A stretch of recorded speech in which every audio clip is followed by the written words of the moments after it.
Hello mga broadsis, dito na naman po tayo sa ating Outside this Beautiful broadcast kung saan marami po tayong mga babalita po sa inyo ngayon dahil mamaya po I am about to get our letter mula po dito po sa City Hall ng 13 Martires sapagkat nagre-request po tayo na kung pwede po yung mga barangay ay mapuntahan po natin para po makapagbigay po tayo ng tracts para po makapagbigay po tayo nitong ating pong mga tracts. And we're so glad dahil tinawagan po tayo last week. Sabi niyan, okay na daw po yung letter. Praise the Lord.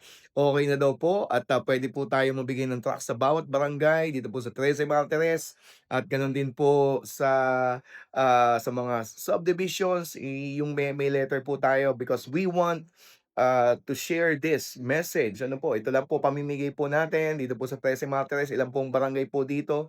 13 barangays po dito at pero marami po mga subdivisions po dito. Ano po, akala mo lang 13 pero napakalalaki po nila. And I'm so glad dahil tinawagan po tayo. Mamaya po pupunta po tayo doon to get the letter, confirmation letter. At ito na nga po, ayan, may dala na ako envelope mamaya para po doon sa letter.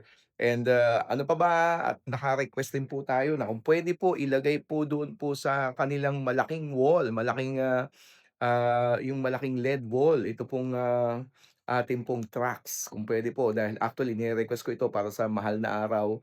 Eh, maganda naman po dahil pumayag po sila, pirmado na rin po. Praise the Lord! At ito pong gagawin naman po natin ay hindi naman po ito pansarili, hindi naman po para sa isang church, kundi po nais po natin ngayon na maipahayag yung pag-ibig ng Diyos. This coming June 12, magkakaroon po tayo ng National Tracts Giving and ito po ay hindi lamang po para po sa isang simbahan, ito po ay kabibilangan ng marami pa rin pong mga churches sa buong Pilipinas, ang mga Church of God po natin ano po because we are promoting this track, pamigay lang po natin ito. Kung hindi ka nag-enjoy mag-share, pero gusto mong may ma-born again sa iyong lifetime, kung gusto mong magamit ka ng Lord para po ikaw ay, sabi nga bilang ikaw Kristiyano, you are an evangelist. Ikaw ay, tinalaga para ikaw ay magbahagi ng pag-ibig ng Diyos. Yung love na meron ka, ikaw rin ang magse-share ng love do'n po sa maraming mga tao. Kasi you cannot contain that love. And what else? Naniniwala ako 'pag marami tayong gagawa po nito, hindi po malayo ang mas marami pa po ang makatanggap sa Lord. Of course, sa buong Pilipinas gusto po natin na magkaroon tayo ng Panginoon at makilala po natin siya. Hindi lang po 'yan ang gagawin po natin, sa Dasmariñas din po, we're starting to make the letter at, of course kasi po part po tayo ng COG Dasma at ito po mas malaki po nating, church na ating pong, binabantayan na tayo rin po ay nagle-lead and, we want to make an impact to Dasmariñas. Of course mas malaki po 'yun kaya, mas kinakailangan po natin ng much attention. So, ito pong ginagawa ko po dito sa 13 Martires, ito po ay parang pilot lamang po ito, pero mas marami pa po tayong ini-influence sa COGC lang, meron pa rin po tayo sa iba't ibang mga simbahan and, bakit po natin 'to ginagawa? Because we want to make a significant move para po sa ating pong bansa na ano ba 'to, hindi naman po tayo, ayos pa, 'di ba? May mga giyera pa po sa ibang bansa, pero ngayon po dito alam niyo naman apektado po tayo. Pagtaas ng mga presyo ng bilihin, pagtaas ng presyo ng krudo, petrolyo, and what else? Marami pa po, road rage, ang dami nating mga problema po dito. Tapos 'yan meron pa po tayo sa government, ano po, well, wala po tayong magagawa kung iyan po ngayon ang nangyayari po, but then we cannot solve them all. But what we know is that everybody needs the Lord. Everybody needs the Lord. At isa pa po, yung nangyayari pa po sa Middle East ngayon, hindi po natin yan kontrolado, but I do believe God is in control. Kaya po, anong pwede natin pong gawin? Kaysa po tayo matakot, manalangin po tayo, at kung anong kaya po natin gawin dito, mas marami pa dapat, mas lalo pa ngayon, maipahayag natin ang pag-ibig ng Diyos dahil mas kailangan nating lumapit sa Panginoon. Only God is the answer. Because kung meron po ngayon mga casualties, ano po, I pray that they have known the Lord dahil ano man po mangyari po sa kanilang buhay, maybe there are casualties, may mga kamag-anak po tayo. Kung natatakot po tayo, manalangin at ipanalangin po natin na nawa makilala po nila ang ating Panginoon Diyos sapagkat may naghihintay po sa amin ating mas magandang buhay doon po sa langit. And I do believe Jesus has prepared something great for all of us. Kaya po nangyayari po ito. Ito po isa lamang pong reminder na tayo pong lahat ay lumapit sa Panginoon Diyos. At kung ikaw ay isa ng Kristiyano, itong pinakamagandang gawin mo. Opo, instead na manood ka ng ng mga nangyayari po ngayon sa Middle East na talaga pong,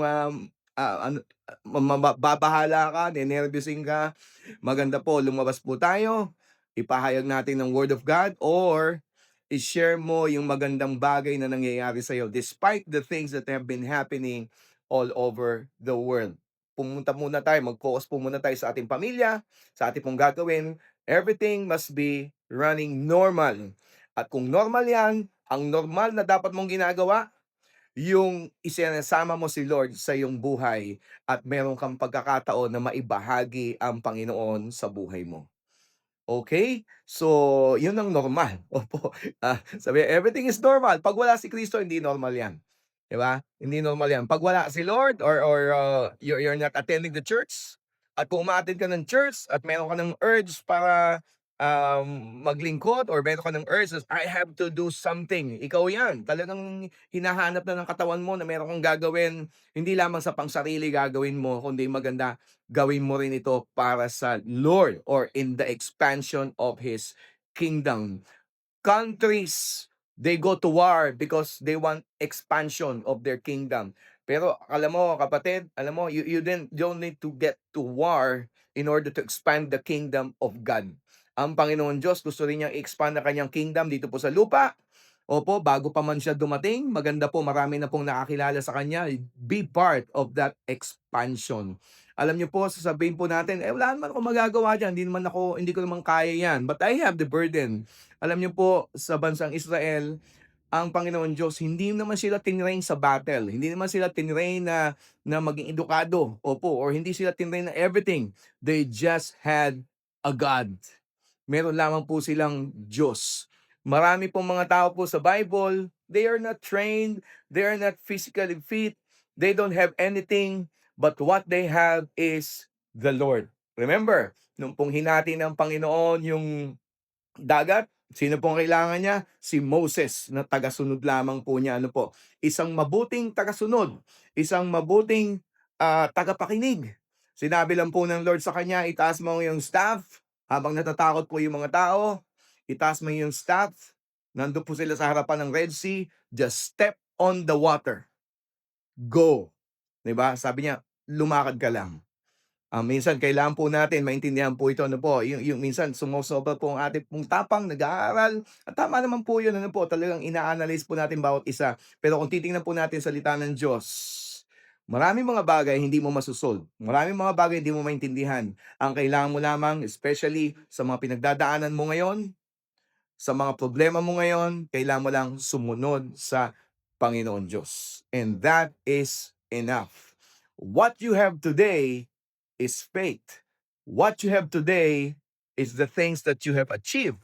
What you have today is the Lord. And that is enough to share the love of God. And that is enough to express to your loved ones that Jesus loves them and there's nothing to fear, nothing to worry.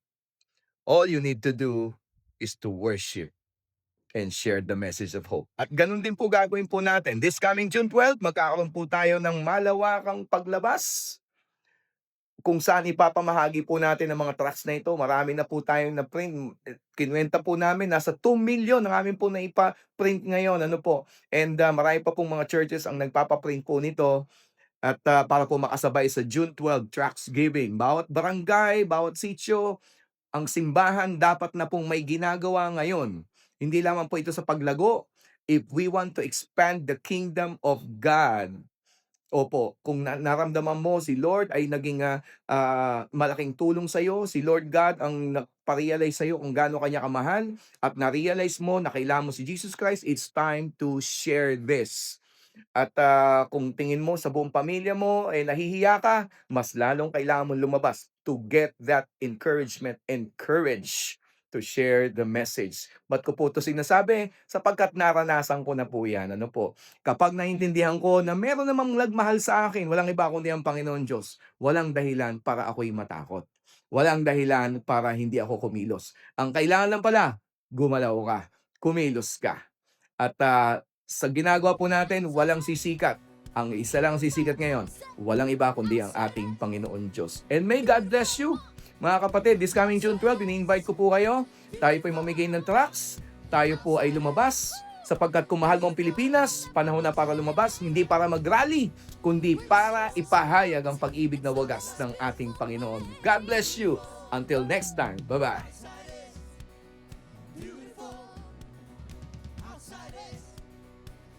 Hallelujah.